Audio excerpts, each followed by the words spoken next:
동무 나와 생환해서 어디론가로 가자. 나의 동지야.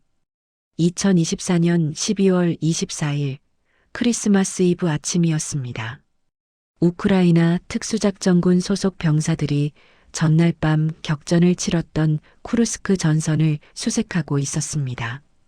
러시아군 시신들 사이에서 유독 작은 체구의 병사가 눈에 띄었고 주머니를 뒤지던 병사의 손에 피 묻은 수첩 하나가 들려왔습니다. 수첩을 펼치는 순간 그들은 당혹스러운 표정을 지었습니다. 키릴 문자가 아니었습니다. 한글이었습니다. 북한 병사였던 겁니다. 페이지를 넘기자 손으로 꾹꾹 눌러 쓴 편지 한 통이 나왔습니다. 그리운 조선, 정다운 아버지, 어머니의 품을 떠나 여기 러시아 땅에서 생일을 맞는 나의 동지야. 나의 가장 친근한 전투 동지인 송지명 동지가 건강하길 진정으로 바라며 생일 축하의 인사를 드립니다. 동무 나와 생환에서 어디론가로 가서 있기를 바란다. 생환. 살아서 돌아가자는 뜻이었습니다. 어디론가로 가서 같이 살자는 소박한 바람이었습니다. 날짜는 12월 9일. 이 편지를 쓴 지 불과 며칠 만에 그는 차가운 시신이 되어 발견된 것입니다. 편지는 끝내 전우에게 전해지지 못했습니다. 이 편지가 공개되자 전 세계가 술렁였습니다. 하지만 정작 사람들이 모르는 게 있었습니다. 이 편지를 쓴 청년이 누구인지, 어떻게 이 먼 러시아 땅까지 오게 됐는지, 왜 죽어야 했는지, 오늘 저는 공개된 정보와 탈북자들의 증언을 바탕으로 그의 이야기를 재구성해 보려 합니다. 그를 준호라고 부르겠습니다. 가명이지만 이야기는 실화입니다. 2024년 10월 어느 날 새벽 5시 북한 함경북도 청진의 한 군부대에 긴급 집합 명령이 떨어졌습니다. 23살 준호는 눈을 비비며 연병장으로 뛰어나갔습니다. 폭풍군단 소속으로 군 생활 7년 차, 이런 새벽 집합이 처음은 아니었지만 그날 분위기는 확실히 달랐습니다. 연병장에 모인 병사가 무려 1,500명이었습니다. 평소 훈련 때는 많아야 200명 정도였는데 말입니다. 더 이상한 건 장교들의 표정이었습니다. 평소에는 농담 따먹기 좋아하던 사람들이 그날만큼은 얼굴이 굳어 있었고 담배를 피우는 사람도 없었습니다. 준호 옆에는 어릴 때부터 함께 자란 친구 송지명이 서 있었습니다. 같은 동네에서 태어나 같은 학교를 다니고 같은 날 입대해서 지금까지 같은 부대에서 복무하고 있는 중마고우였습니다. 지명이 준호의 옆구리를 쿡 찔렀습니다. 야, 뭔가 이상하지 않아? 무슨 훈련이길래 이렇게 많이 모은 거야? 준호도 같은 생각이었지만 대답할 틈이 없었습니다. 전원 트럭 탑승? 질문하는 놈은 총살이다. 장교의 고함이 연병장에 울려 퍼졌습니다. 병사들은 짐도 제대로 못 챙긴 채 배낭 하나만 달랑 들고 트럭에 올라타야 했습니다. 트럭 20대가 줄지어 출발했고 준호는 덜컹거리는 트럭 안에서 창밖을 바라봤습니다. 새벽 어스름 속에 청진 시내가 스쳐 지나갔습니다. 그런데 뭔가 이상했습니다. 가는 방향이 훈련장 쪽이 아니라 항구 쪽이었던 겁니다. 트럭이 청진항에서 멈췄을 때 병사들의 눈앞에 펼쳐진 광경은 충격 그 자체였습니다. 거대한 군함이 정박해 있었는데 그건 분명 북한 배가 아니었습니다. 러시아 태평양함대 소속 상륙함이었습니다. 병사들 사이에서 웅성거림이 퍼져나갔지만 장교들의 삼엄한 눈초리에 금방 조용해졌습니다. 준호는 멍한 상태로 배에 올라탔습니다. 계단을 오르면서 뒤를 돌아봤습니다. 새벽빛 속에 청진항이 점점 멀어지고 있었습니다. 고향이 멀어지고 있었습니다. 문득 어머니 얼굴이 떠올랐습니다. 1년 전 휴가 때 아들, 밥 많이 먹어라라고 했던 게 마지막 대화였습니다. 그게 정말 마지막이 될 줄은 그때는 꿈에도 몰랐습니다. 배 안의 상황은 처참했습니다. 좁은 선실에 1,500명의 병사가 빽빽이 들어차니 숨을 쉬기도 힘들었습니다. 밥은 하루 2끼 주먹밥이 전부였고 물도 부족했습니다. 화장실 앞에는 항상 긴 줄이 늘어서 있었습니다. 멀미로 토하는 병사, 무서워서 우는 병사, 공황 상태에 빠진 병사들 사이에서 준호와 지명은 서로를 부둥켜 안고 3일을 버텼습니다. 야, 우리 진짜 러시아 가는 거야? 지명이 떨리는 목소리로 물었습니다. 준호는 대답하지 못했습니다. 대답할 수가 없었습니다. 그저 이게 악몽이기를, 눈을 뜨면 청진의 그 익숙한 막사 침대 위에 누워있기를 간절히 바랄 뿐이었습니다. 하지만 악몽은 현실이었습니다. 사흘 뒤 배가 블라디보스토크 항구에 도착했을 때 준호는 난생 처음 외국 땅을 밟았습니다. 러시아였습니다. 정말로 러시아였습니다. 항구에는 러시아 군인들이 대기하고 있었고 알아들을 수 없는 러시아어로 뭐라고 소리치고 있었습니다. 통역관이 나서서 명령을 전달했습니다. 지금부터 북한 군복을 전부 벗어라. 계급장, 이름표, 북한군임을 알 수 있는 모든 것을 제거하라. 병사들은 어리둥절한 표정으로 옷을 벗었고 대신 러시아 군복을 지급받았습니다. 러시아 사람들 체격에 맞춰 만들어진 군복은 북한 청년들에게 품이 너무 컸습니다. 더 충격적인 건 그 다음이었습니다. 너희는 이제부터 부랴트족이다. 새로운 이름이 적힌 군번줄을 받아라. 부랴트는 러시아 소수민족으로 아시아계라 생김새가 북한 사람과 비슷했습니다. 북한군의 존재를 숨기기 위해 러시아인으로 위장시키는 것이었습니다. 준호는 새 군번줄을 받아들었습니다. 러시아어로 적힌 낯선 이름이 새겨져 있었습니다. 거울에 비친 자신의 모습은 마치 다른 사람 같았습니다. 북한군 준호는 그렇게 사라지고 존재하지 않는 유령 병사가 탄생한 것입니다. 나중에 알게 된 사실이지만 이렇게 신분을 세탁한 이유는 간단했습니다. 북한이 러시아에 파병했다는 사실을 숨기기 위해서였습니다. 죽어도 북한 사람이 죽은 게 아니게 되는 것입니다. 존재 자체를 부정당한 채 전쟁터로 내몰리는 청년들, 그게 바로 이들의 운명이었습니다. 블라디보스토크 인근 세르게예프스키 훈련장에서 2주간의 적응 훈련이 시작됐습니다. 첫날 러시아 교관이 손바닥만 한 작은 기계를 들어 보였을 때 병사들은 그게 뭔지 전혀 알지 못했습니다. 프로펠러 4개가 달린 게 마치 장난감처럼 보였습니다. 이게 FPV 드론이다. 이게 너희를 죽일 거다. 교관은 태연하게 말한 뒤 스크린에 영상을 틀었습니다. 드론 시점에서 촬영된 영상이었습니다. 참호 안에 웅크린 병사가 보였고 드론이 그를 향해 빠르게 돌진했습니다. 폭발. 화면이 암전됐습니다. 훈련장에 적막이 흘렀습니다.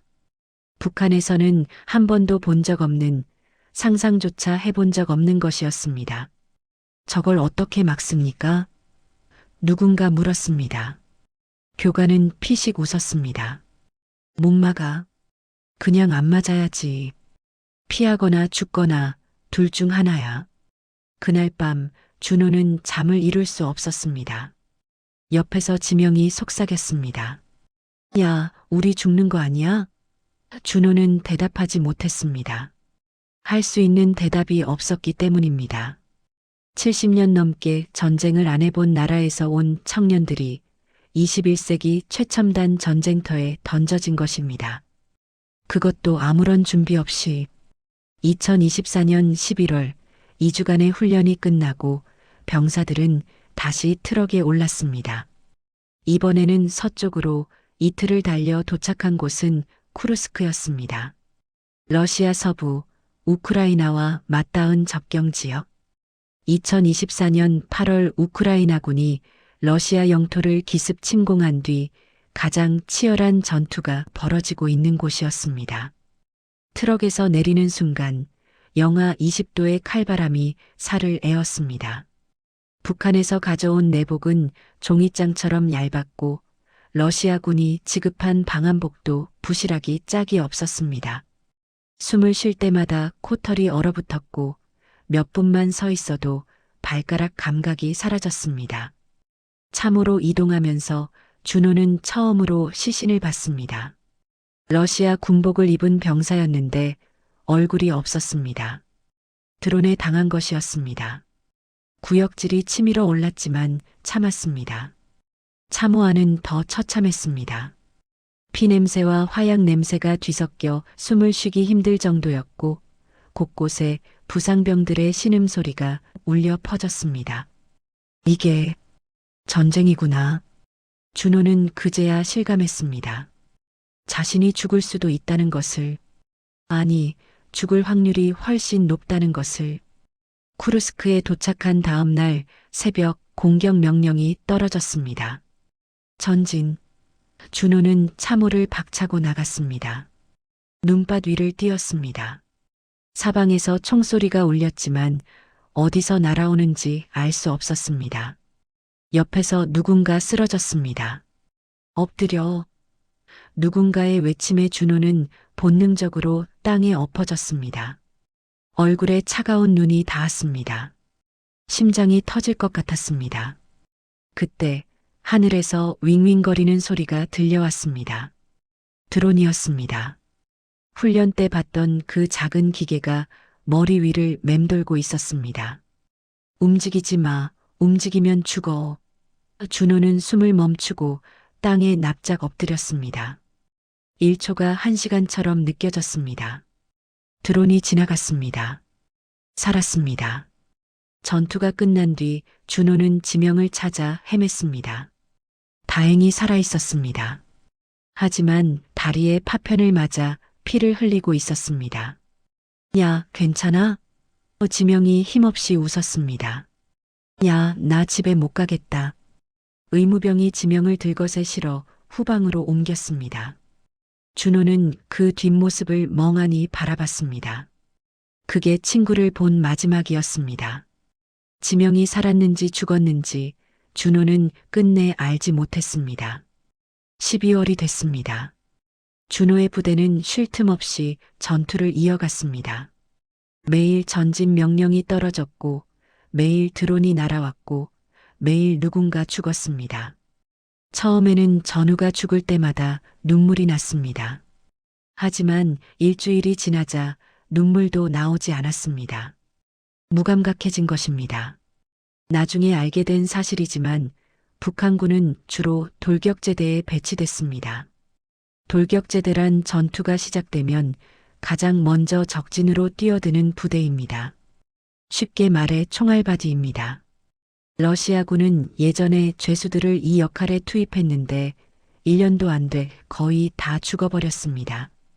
그 빈자리를 북한군이 채운 것입니다. 밤마다 준호는 생각했습니다. 내일은 내 차례일까? 고향 생각이 간절했습니다. 어머니가 끓여주던 된장찌개가 먹고 싶었습니다.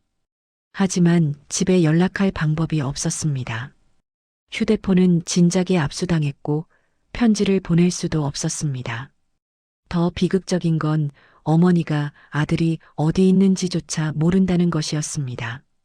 북한 정권은 파병 사실 자체를 숨기고 있었기 때문입니다. 어머니는 아들이 어디선가 훈련 중인 줄 알고 휴가를 기다리고 있을 것입니다. 오지 않을 아들을.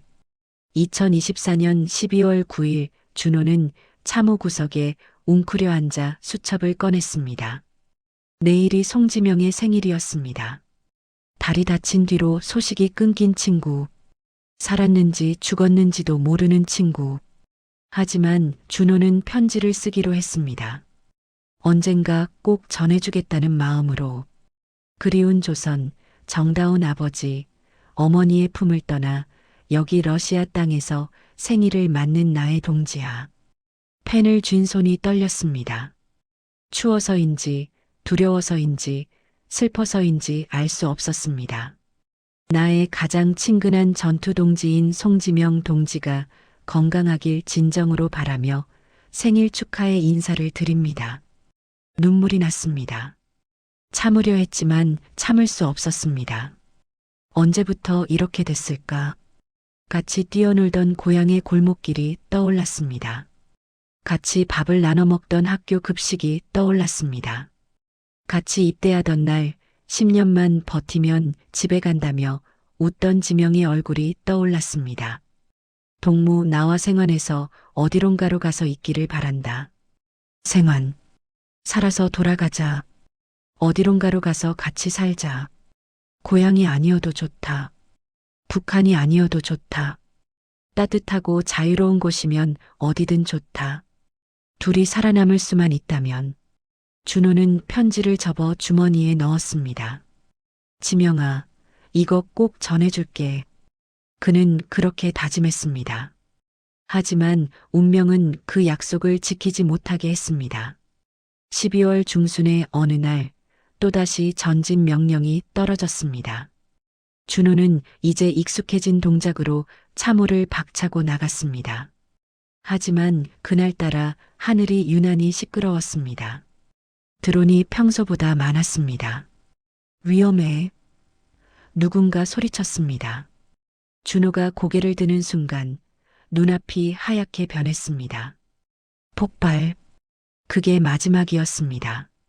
2024년 12월 24일 우크라이나 특수작전군이 전날 밤 전투 현장을 수색하다가 북한 병사의 시신을 발견했습니다. 주머니를 뒤지자 피 묻은 수첩이 나왔습니다. 수첩 안에는 한글로 쓴 편지가 있었습니다. 동무 나와 생환에서 어디론가로 가서 있기를 바란다. 전 세계가 이 편지를 읽었습니다. 하지만 정작 받아야 할 사람 송지명에게는 끝내 전해지지 못했습니다. 같은 시기 우크라이나 키이우 인근의 한 포로 수용소에 북한 병사 2명이 있었습니다. 2025년 1월 쿠르스크 전선에서 부상당한 채 생포된 자들이었습니다. 한 명은 21살, 다른 한 명은 26살. 신문에서 그들이 한 말은 충격적이었습니다. 어머니는 제가 러시아에 있는 줄 모릅니다. 훈련 간다고만 들었습니다. 이들은 선택의 기로에 섰습니다. 북한으로 돌아가면 포로가 됐다는 이유로 처형당할 것입니다. 가족도 연좌제에 걸려 고통받을 것입니다. 하지만 다른 선택지가 있었습니다. 한국이었습니다. 2024년 12월 24일 두 사람이 한국의 탈북민 단체에 보낸 편지가 공개됐습니다. 한국의 탈북민들이 먼저 응원의 편지를 보냈고 이것은 그에 대한 답장이었습니다. 따뜻한 마음을 담은 편지를 잘 받았습니다. 우리를 친아들, 친형제처럼 대해주는 여러분의 마음을 그래서 충분히 느낄 수 있었습니다. 지금의 상황을 비극이 아니라 새로운 삶의 시작으로 받아들이고 응원해 주셔서 감사드립니다. 우리는 결코 혼자가 아니라고 생각합니다. 한국에 계신 분들을 친부모, 친형제로 여기고 그 품으로 가기로 마음을 먹었습니다. 한국 분들의 응원을 받으며 새로운 꿈과 포부가 싹트기 시작했습니다. 한국에서 만날 그날까지 안녕히 계십시오. 한 번도 만난 적 없는 사람들을 친부모, 친형제라고 부르는 이 청년들. 그만큼 절박하다는 뜻이었습니다. 북한으로 돌아가면 죽으니까요. 그들은 지금도 기다리고 있습니다. 한국행을, 새로운 삶을. 2024년 12월 기준 러시아에 파병된 북한군은 약 1만 2천 명입니다. 국가정보원 발표에 따르면 이 중 사상자가 3천 명을 넘어섰습니다. 사망 약 300명, 부상 약 2,700명.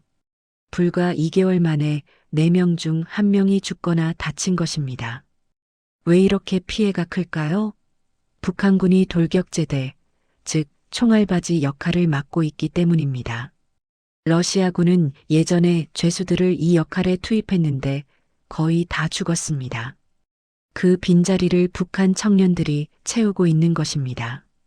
더 비극적인 건 이들의 처우입니다.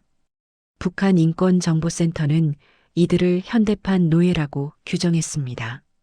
첫째, 강제 징집입니다.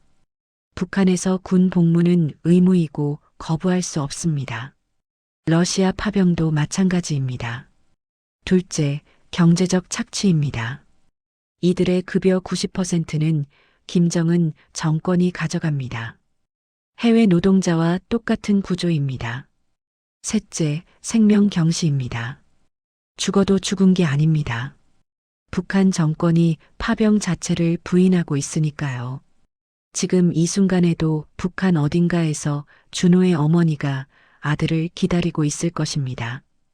그녀는 아들이 러시아에 갔다는 것도 아들이 죽었다는 것도 모릅니다. 군부대에 연락하면 훈련 중이라는 대답만 돌아올 것입니다.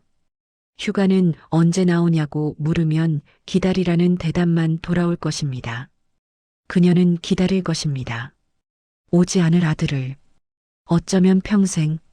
북한 정권은 파병을 인정하지 않습니다.